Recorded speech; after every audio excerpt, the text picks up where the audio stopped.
I was in town the other day being yesterday, and I bought some more stuff.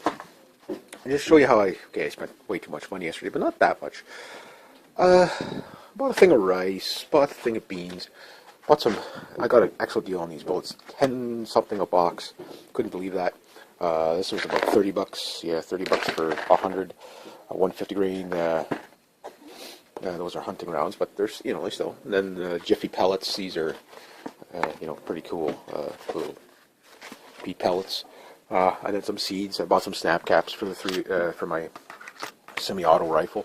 The reason why I wanted the snap caps is because it's better if you can, when you store your semi-autos, you always store them with the bolt closed to save the main spring. But when you release the tension on the firing pin, that's probably going to save you a little bit, more wear and tear in the long run. Plus, you can use them for dry fire practice. You might get a firearm that, you can shoot well, and it's nice for me to practice with my BB guns and stuff like that. Sometimes the actual firearm that you want to shoot for precision, like my M14, it's nice if you can dry fire practice, but you never want to dry fire really without anything in the chamber. So anyway, so that's why I got the snap caps, but they're kind of expensive. But but you can also practice feed malfunctions. There's a lot of stuff you can practice with those. Wanted a tomahawk forever and a day, so I bought that. So I've got things for practice, defense, target practice, defense, hunting, food, and then, I always pick up like little things like that when I go. Like this was $8, I think, and it's about 24 pounds or whatever. 8 kilograms is, yeah, that's 16 pounds, I think. I can't remember. I just woke up, so. And then, of course, beans. It's a soup mix, but you mix it with the rice. That'll definitely give you a lot of nutrients in with that. So, in itself, that's not much there, but you mix it with the rice. You mix that whole bag in with that. You got yourself a good mix. And so, prepping is an ongoing thing. So, you buy a bag like this once a month. And you just keep doing it. Some people go, I'm not getting into prepping, it's too expensive. Well, okay, these were like 10 or 11 bucks. So, I've never seen .308 ammunition this cheap at LeBaron. This is 145 grain. Is it 145 grain? It's full metal jackets, but these are the training military rounds. However, these are made in, I don't know what kind of rating that is on there. So they're probably made in over there somewhere. Looking at the primer, I won't be able to reload these cases, but apparently these are steel casing. This is not brass, it's actual steel casing with bronze coating. So that's probably what keeps it cheaper. The brass is actually what really makes things expensive.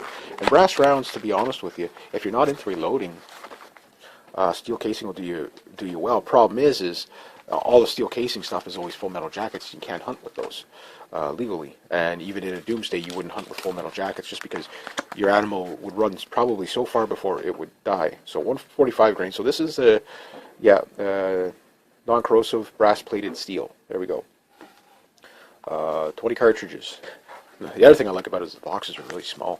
Normally the boxes are really, really big.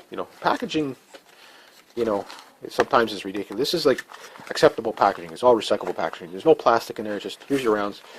But your rounds get scratched up, so some people are fussy on that, But, if I can get more boxes of .308 at 10 bucks, I mean, the cheapest I've seen a box of 223 and that kind of stuff was about $8. So, I mean, for the extra $2, that's an awful lot of hitting power right there. And that's the smaller side of .308, but it's still more steep than anything out of the 7.62 by 39 or the 223. Or 5x56, which I can't get 5x56 here because it's a military round. I know what you're saying. You said, dude, you just showed me a military round. Yes, and here's what I got to show you. On most parts, okay, this is because anti-gunners don't know anything.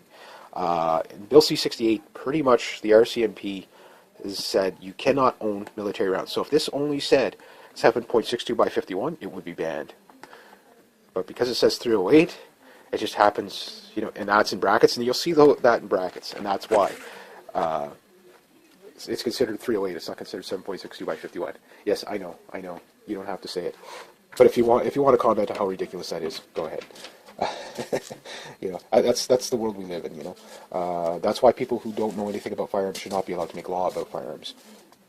Now, the beans. Oh, look at this. Got the cayenne peppers. These I've never had before. These I've had before, but they didn't turn out quite well. So I don't know if I try these things, but sometimes they just don't come out.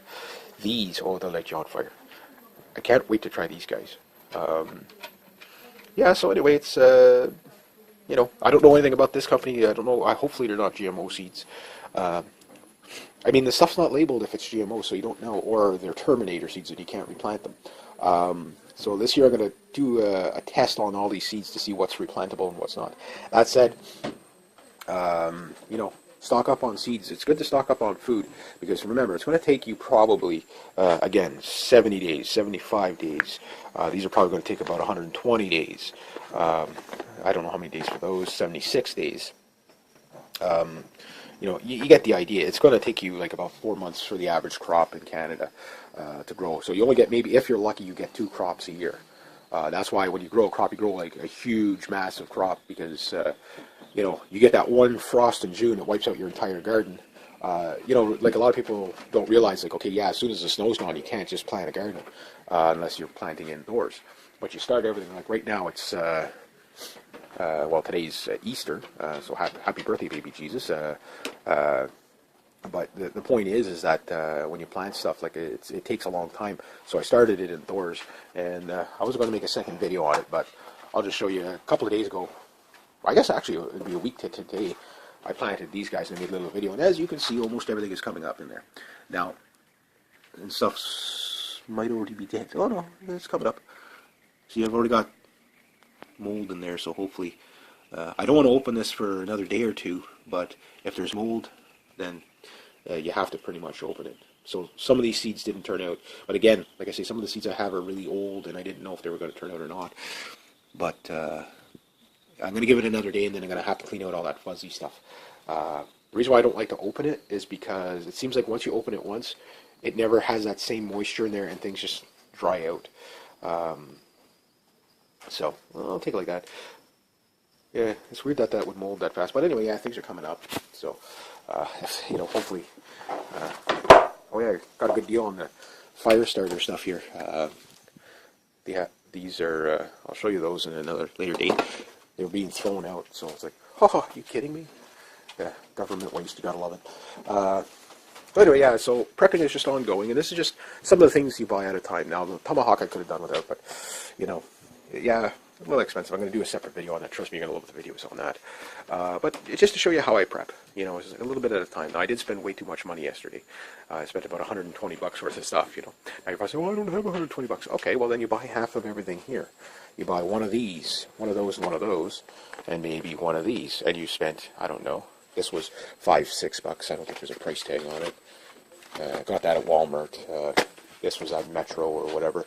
$3, $8. A homeless guy could afford this and this.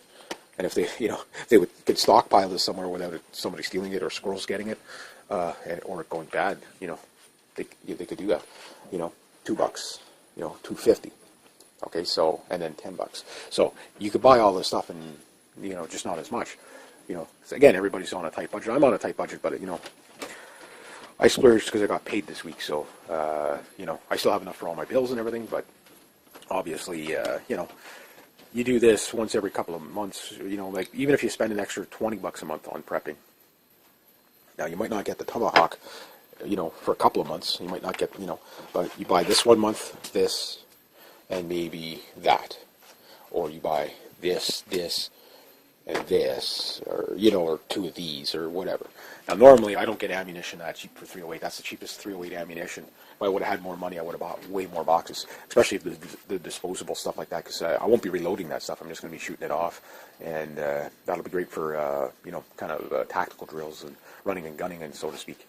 I don't really like the idea of running with a 308 rifle, just because you really have to have an area where you can use that stuff safely. And I don't know what the legal parts of tactical drills are for that. But if I can set up targets, that I can safely, tactically do drills on, like I do with my 22, where I don't really run. I just kind of, I don't do it nothing fancy style. I'll do that with my BB guns because I'm not worried about where the bullets are going. But with the 308, I mean, that thing, you put one shot in the wrong place, that thing can, it's going to sail 2 miles. You know what I mean?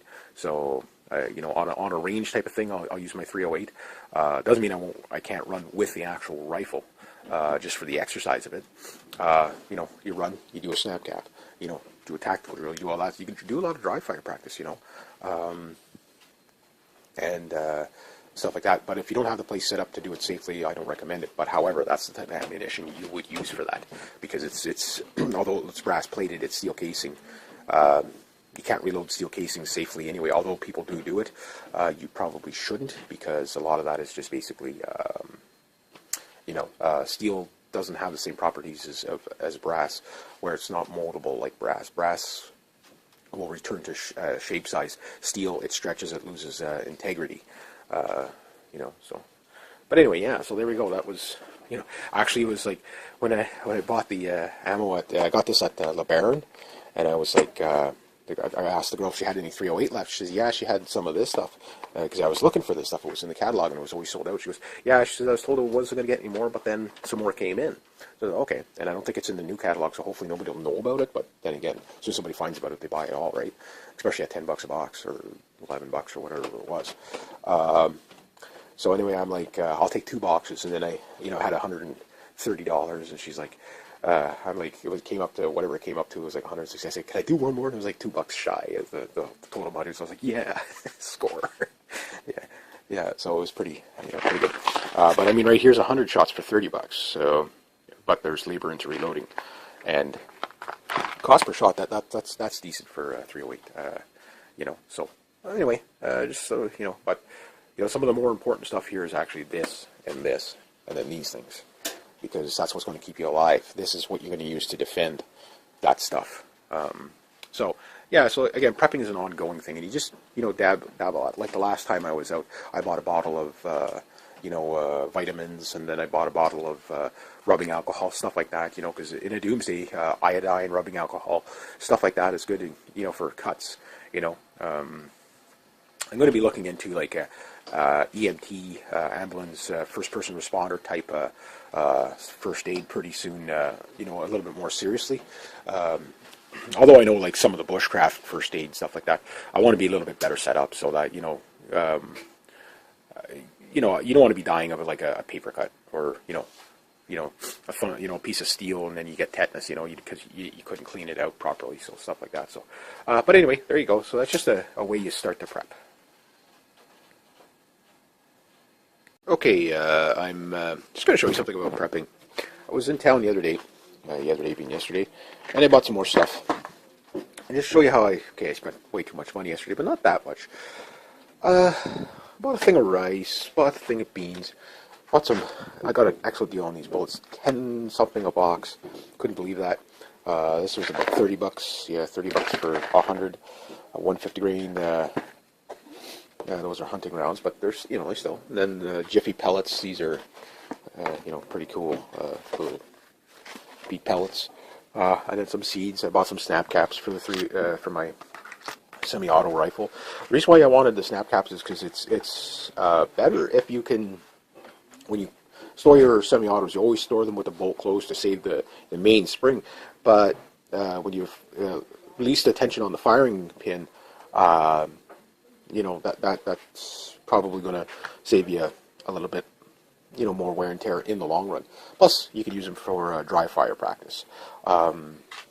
You might get a firearm that, you can shoot well, and it's nice for me to practice with my BB guns and stuff like that. Sometimes the actual firearm that you want to shoot for precision, like my M14, it's nice if you can dry fire practice, but you never want to dry fire really without anything in the chamber. So anyway, so that's why I got the snap caps. But they're kind of expensive. But but you can also practice feed malfunctions. There's a lot of stuff you can do practice with those. Wanted a tomahawk forever and a day, so I bought that. So I've got things for practice, defense, target practice, defense, hunting, food, and then you know, I always pick up like little things like that when I go. Like this was $8, I think, and it's about 24 pounds or whatever, 8 kilograms.